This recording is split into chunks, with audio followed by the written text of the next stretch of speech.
नमस्कार दोस्तों, आप देख रहे हैं UP80। दोस्तों, दिल्ली विधानसभा चुनाव में बम्पर जीत के बावजूद मुख्यमंत्री का चेहरा चुनने में भाजपा शीर्ष नेतृत्व को 12 दिन लग गए और जब इतने दिनों तक मंथन के बाद रेखा गुप्ता के नाम पर मुहर लगी तो अधिकांश राजनीतिक पंडितों व आम जनता थोड़ा असमंजस में पड़ गई।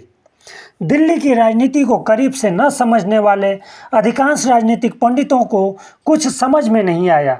लेकिन दोस्तों, पिछले दिनों 8 फरवरी को एक टीवी डिबेट में मैंने रेखा गुप्ता को मुख्यमंत्री पद का प्रबल दावेदार बताया था और अब मेरी बात सत्य साबित हुई।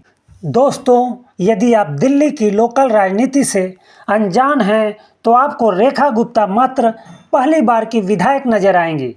लेकिन यदि राजनीतिक जमीन और प्रशासनिक अनुभव की बात करें तो दिल्ली के मौजूदा सभी 6 मंत्रियों में रेखा गुप्ता का प्रशासनिक अनुभव सबसे ज़्यादा है।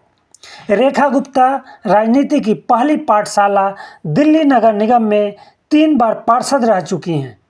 वह नगर निगम में कई समितियों में प्रमुख पदों पर रह चुकी हैं। हालांकि जहां तक सांगठनिक अनुभव की बात करें तो रेखा गुप्ता के सहयोगी मंत्री आशीष सूद सबसे ज़्यादा अनुभवी हैं।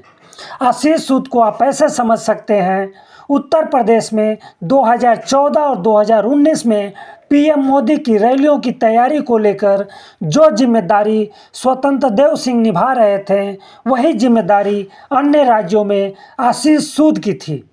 जहां तक परवेज साहिब सिंह वर्मा की बात करें तो उनका राजनीतिक अनुभव केवल 15 सालों का है।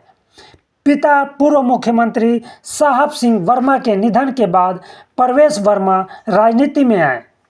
आप इन 5 बिंदुओं से समझ सकते हैं कि आखिर शीर्ष नेतृत्व ने रेखा गुप्ता को ही मुख्यमंत्री क्यों चुना। नंबर 1, रेखा गुप्ता के चयन के पीछे उनका विवादों से दूर रहना और संगठन से लेकर नगर निगम तक में अहम जिम्मेदारियां निभाना शामिल है। हालांकि अरविंद केजरीवाल के खिलाफ जहर बुझे शब्दों के इस्तेमाल में रेखा गुप्ता भी पीछे नहीं हैं। उनके कई पुराने वीडियो और ट्वीट वायरल हो रहे हैं। नंबर 2, कई अहम जिम्मेदारियां निभाने के बावजूद रेखा पर न तो भ्रष्टाचार का कोई आरोप है। नंबर 3, वह राष्ट्रीय स्वयंसेवक संघ और भाजपा की मजबूत विचारधारा से जुड़ी रही हैं। एवीपी से अपने राजनीतिक सफर की शुरुआत करने वाली रेखा गुप्ता दिल्ली विश्वविद्यालय छात्र संघ की सचिव रह चुकी हैं। नंबर 4, वह दिल्ली प्रदेश भाजपा युवा मोर्चा की सचिव, प्रदेश भाजपा की महासचिव और नगर निगम में 3 बार पार्षद रहीं। वह निगम की कई समितियों में भी रह चुकी हैं।